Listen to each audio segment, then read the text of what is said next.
Tell you what, you know it's going to be a massive video, and Edric Lee is your headliner. We got here our buy, hold, and sell for the week. We're going to start off with Edric Lee. I've had a lot of questions about him. 257k. Is he someone you can cash down to? Is he going to be a cash cow? All the questions. He's sitting there with a fairly low break even, obviously after a nice 32 on the weekend. If you look solely at his scores over the previous sort of 8-10 games that he's played, you can see the lowest score there is a 25 in that last section there, which is great. He has had a lot of tries, right? Which is cool. Yeah, if you look back at previous scores in 2019, he's had some decent games and stuff like that. Some decent run meters, bits and pieces like that. He's going to be someone that you could take a punt on. If he scores a bunch of tries, and that would be great. He's going to do all right for you.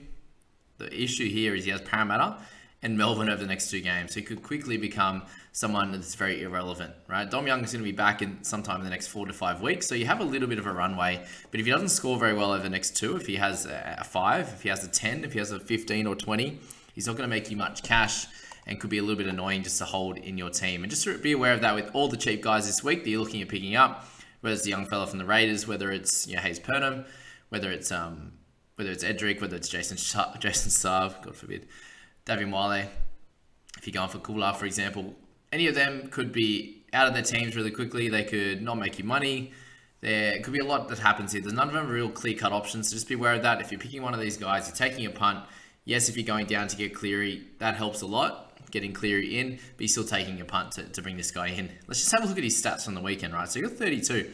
He had 8 tackle breaks and 2 offloads, right? Crazy stats. Yeah, that's 16, 24. Just from those points alone, he had 143 meters gained. He had 4 errors, and he had a missed tackle there as well. So with Edric, this is pretty normal for him. He has a fair few games with 2 plus errors. So very much can happen this week coming up. Came up against the Dragons and had a game where you looked like he was in everything, right? It looked like he was, the tackle breaks, the offloads, it was all happening. And he still only got 32. So is he going to be able to do that against Para, Melbourne? Probably not. Yes, he has a couple of decent games after that with Cowboys, Canterbury, the Broncos, and the Warriors, for example. But he has to get through these next 2 weeks, and there's every chance he picks up a 3 against the Melbourne Storm. So just be aware of that with Edric if you're looking to pick him up. All right, Hazy. So Hazy Perham has a higher break even just for the fact that he's played the 1 game this week with 6 fantasy points. So he's someone that you could hold off on, I think, for the week if you wanted to. Just remember Sean Russell's coming back as well, so he could take Hayes' spot. So I don't want to spend too much time on him. He's never really been fantasy relevant. He's played some games in the centers with a couple of mid-30s, a 28, a 10 on the wing, a 14 in center, a 20 in 67 minutes of fullback, for example. So never really been someone who's come in and dominated. He's only had 1 try and 1 try assist, so obviously not a lot of attacking stats, but he's someone that you don't even get at the wing fullback position as well, which we're a bit light on. So someone I personally would be trying to avoid. Blake Taff, so 355k at the half and wing fullback position, has a lower break even after a couple of decent scores now, 28 and a 36, and he's looking strong. He's looking like someone that's improving, week to week. Obviously since he's come back, but you saw what he was like at the in the playoffs last year. In the final series, he actually played really good footy. He's not someone that makes a huge amount of meters, like we've spoken about, the 92 and the 100 in the last 2 weeks. So okay without being spectacular. Last week he had a try saver and a try assist in that with 6 goals to get his 36. So that's a pretty simple, normal game for him. Obviously, if he can score the odd try, if he can get the odd tackle break or offload, which he didn't get at all last week, then he'd be able to score somewhere around that 35 fairly regularly. And if he can do that, then he's going to make about 100k. I suppose the thing with him there is you're buying him for an extra 130 from a basement price guy, but he definitely has a little bit of an opportunity to make money. And if you can use him, if you can trade someone in that mid tier, that 500, somewhere in that mark, you can drop down to Taff for that extra 150, 200k. And then upgrade elsewhere, whether you want to go to a gun mid, whether you want to go to Cleary or something like that. He could definitely be someone that you could use to get to that point.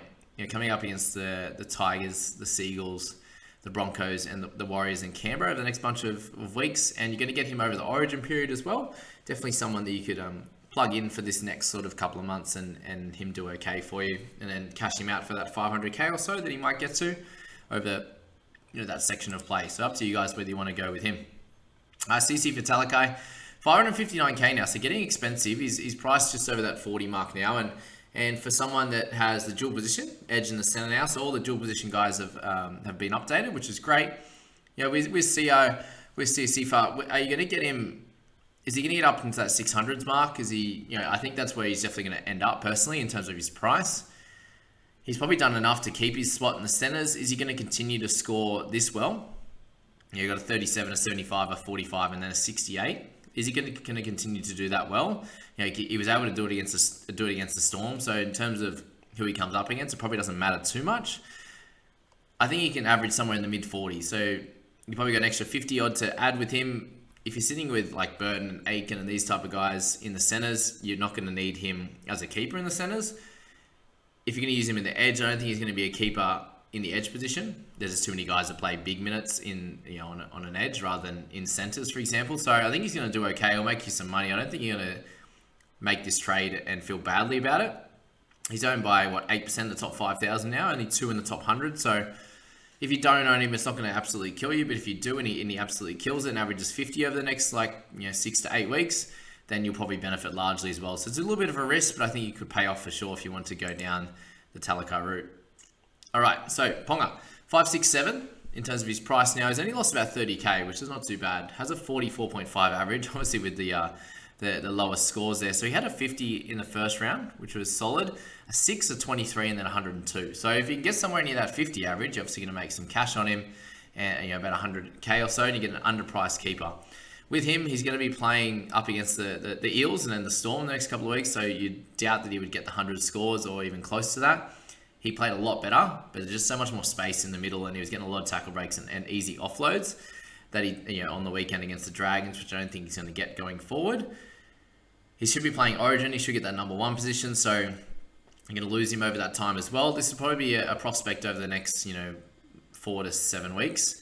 And then potentially moving him on from there. So if you like Ponga, he's obviously done it in the past. He's been really, really good. 2021, he scores in 2020 was spectacular. That was his best sort of year there. If he can get back to that and have the odd 100 in there, in amongst some 30s and 50s and stuff like that, then he's going to be good. But I think you can take the plunge if you need a wing fullback, but you can also hold off if you'd like to. Someone who's a little bit interesting now is Josh Jackson. So he's gone down a fair bit in price, down to 634, has the mid and edge dual. And if you're looking at his minutes, they've grown over the last couple of weeks. So do we think that he's going to be able to keep that in that lock position, the 73 minutes and the 80? When he does that, he makes big tackles. The missed tackles are actually pretty high compared to what they were last year. He averaged 2 to 3, even a bunch of games of 0 and 1 across the season last year, and finished really, really well there. So if he can get back to that, then he's obviously going to be someone that you can get a little bit of a cheaper price point when he can at least average 50. You see those 2 scores just pretty comfortably last week, having 52 points. He had 54 tackles with 6 misses, right? A couple of offloads in there, which was nice, and hasn't run the ball too much. So we'd like that run meters to get up, around the around the 100-ish mark would be nice. He had games last year at the back end when he was, averaging really, really high of 150 plus. So if you can get any of that, you can get back to any of those scores. He's not going to play Origin. You get him for that first buy. There's a bunch of good things to think about with Jackson. You don't have to jump on him now, but he's someone just to keep in your radar. He's not even owned by anyone in the top 5,000. So that's that with Josh. But a dual positioned, underpriced keeper from what we saw last year for sure, if he can keep those big minutes. All right, Tony Stagg. So he's come back with a bang after having a really, really slow start. The meters gains increased dramatically. Tackle breaks and offloads and attacking stats have increased dramatically there as well. So he's someone that at that price, you're getting him over 40 as well, pretty much at his average right now. And he's going to obviously stop losing money, and he's going to start making some if he can get average somewhere between the 45 and 50. And he definitely has every chance of doing that. Over the next couple of weeks, he's got the Dogs, obviously, but the Sharks and the Bunnies are going to be tough ones. But if you're looking at what he did last week against the Panthers and what he did the week before against the Roosters, 2 really strong sides, and he came out and dominated. So it really doesn't matter who he's up against. He can do his thing and do really well. So Stagg's definitely an option if you're looking for a center around that price point. But I know a lot of people are looking up to in the mid section or the edge, for example, and trying to get Cleary and these types of players in. But Stagg's definitely a good option if you want him in your side now that he's come out and done some really good work and started dominating again. If you like these videos, guys, please subscribe if you're new. I appreciate that. Tamalolo. So 657. So he's priced a little bit under 50 at the moment. He's fairly close to what his average is now after a couple of nice scores. So after having a really, really slow start, lesser minutes around that 51, 53, he's starting to build up some steam and really improve his output as well. So meters gained the last 2 weeks have been really high at 199 and 255. So obviously the more minutes, the more meters gained as well, which is pretty natural. Tackle busts have increased and offloads are still there, which is good. Tackles have been around that 30 mark the last 2 weeks, which is pretty solid as well. But with Jason, you're looking to score around 55 with him. That would be the goal. Can he do that on a regular basis? He has a 61 and 62, pretty much with base. He has no tries, no try assists in those last 3 weeks, and a 51 in the 63 minutes. So if you can get somewhere around the 60 to 65, and then the odd 70-minute game, I definitely think you can average somewhere between that 50 to 55 and has probably 50 to 100k in value. As an underpriced keeper, who is someone that doesn't play Origin, you can see he's owned by 5.6% of teams now. So he's definitely someone that I think could do well for your side if you're looking to add someone at a slightly discounted price in the mid position that won't play Origin. So Malatalo, definitely an interesting one for your side. All right, Malatalo. I think he's in a very similar mold to Talakai here. I'd probably go for CC over Ronaldo, unless you need a wing fullback. If you need a wing fullback, then he's definitely a solid option at 48.8. His average, if he continues that right now, he's got a really low break even, same as Talakai there. He could get up to around that 650, 700k mark. But if you looked at him last year, for example, in 2021, he spent a lot of time around the 400k to 500k mark. So he's definitely improved upon those games last year. That whole season last year, he had a few injuries here and there as well. He missed some time from round 6 to round 11. He missed last year, and then played the rest of the year. But you can see even in games with tries, sometimes his tackle breaks were down, for example, and had 29 or 39 with those try scoring games. And he had stretches last year like this round 12, 14, and 15. He had a 68, a 59, and a 51. So that's really what you've seen now with high tackle breaks. These last 3 weeks, 65, 55, and 69. Is that something that's going to happen more regularly, or is that something that is just a 3-game stretch, and then he'll go back to sort of normalcy and have some of these low games with no tries and nothing much happening there on that left edge? I'm not exactly sure. He's definitely improved as a player, but just be aware that wingers can be really inconsistent. We saw what happened with Tommy Trbojevic, even at fullback position. We've seen it with Tedesco, that they can have good games and then they can have a quiet stretch as well. And that's what Teddy's in right now. That's what Tommy Trbojevic was in as well. So Ronaldo could have that stretch as well. So if you think that he can do great and you want him in your side, go for it. Just be aware that he could have a few games where he goes down. He could have a few games where he averages 60. And you do really well in that period. But then what happens when he's having a low stretch and he's really losing cash quickly over a couple of weeks? Do you panic trade him? That's the question there. All right, Cam McInnes. So we get him at around a 50 break even now, 593k.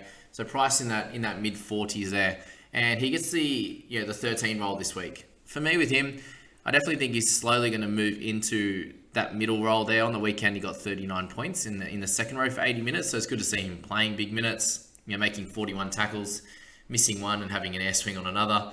But the meters game was pretty low. We want him over 100 meters and over 35 to 40 tackles. If we can get that on a regular basis, he's going to be a great option for anyone's side, because we've seen what he's done in hooker and the lock position, in previous years in big minutes. So we kind of want to see big minutes this week. You can take the punt on him if you like. I also think you can wait a week. He's not going to make too much money. Even if he scores a 55, 60, he'll only make a little bit of cash. If he goes under that, if he gets a 45, you're probably like, whew, I didn't pick him up. No harm, no foul on the Cam McInnes one. If we see, with Hammond and Nueli being out, if we see Finucane go into the middle, in terms of the front row, then McInnes at 13, I think he'll be a buy then. So up to you what you want to do with him. I think you can hold off on him, or you can trade him in if you like. There's obviously a bunch of options in that midsection as well. Kurt Mann, someone I think that's definitely could be a hold this week. If you want to use him to go up to Cleary, him up and someone else down, then that's completely okay as well. He's owned by a big chunk of people. So if you think he's done, then awesome. If you don't think he's done, even better as well. He could come out and get a 65 this week, and majority of people own him, and then you are hating it because you've traded him out, unless you brought in Cleary and he gets 100, for example. But the break even is nothing crazy. He's obviously coming off 2 weird games. The 80 minutes in the game before was when he played in 4 different positions. The one last week, he only got 56 minutes and was doing really well. He was 21 points in about 26 minutes early on. Not as good in his second stint, but had a few different bits and pieces going on. Had the cheeky line break. Tackles weren't as high, but a couple of errors in there to go along with it, and not really many run meters. So that could improve this week. If he gets that 60 minutes again, I think he can score in the mid 40s and be fine. You're not going to lose any cash on him. It's completely up to you what you want to do with Curdy. All right, we've got 3 to go. So Jeremiah Nanai, I think, is another potential hold for you this week. He doesn't have a super high break even. He's not priced super high either. So he's definitely got a little bit of cash to make potentially. Owned by 49 in the top 100, 63% in the top 5,000. So again, highly owned and not a big issue. If you're looking at his scores too, like he's inconsistent without being too crazy. Like he's got a 17, which was just a freak game with 10 missed tackles and 3 errors and a penalty. But since then, 57 in the first game, 62, a 42, a 27, a 37. Like that last 3 game average isn't anything crazy. It's still in the 30s, and his break even is around that point. So he's someone you can definitely hold. You can look to move on if you please, but you could come out and get a 50 or 60 and get a couple more price rises out of him. If he comes out to get a 15 this week, then you're like, okay, well maybe he's a trade out. So either way, you could hold or trade, up to you this week with Jeremiah. Matty Burton as well.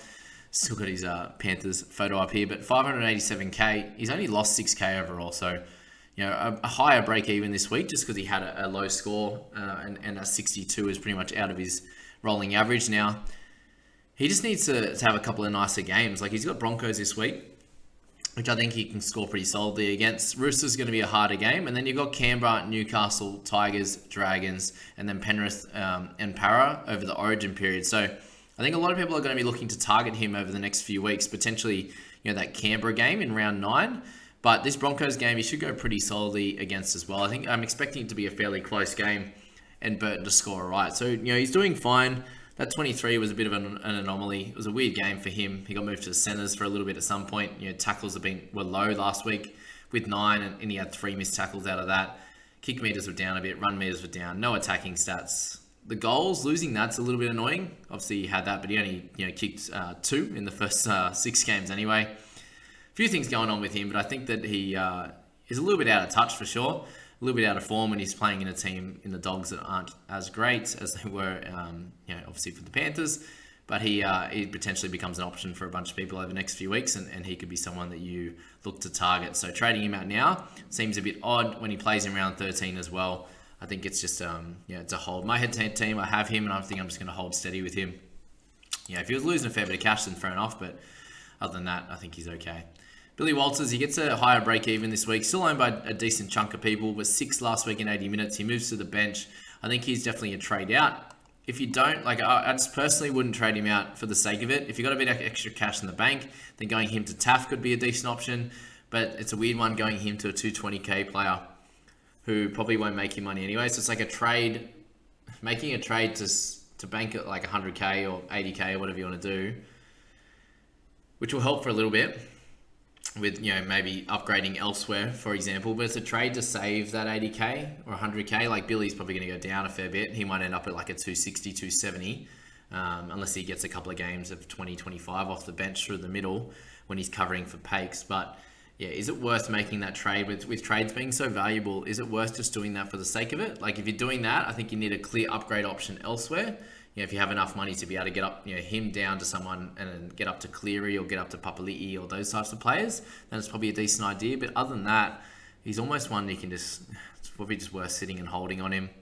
If there's an injury somewhere, he could get that 6 roll back. If there's an injury to Pakes now, then he could get a big minute roll in the 9. So there's a few things that could work out in your favor if you hold on to him. But if you trade him out, I completely understand. I definitely think he's on the sell list.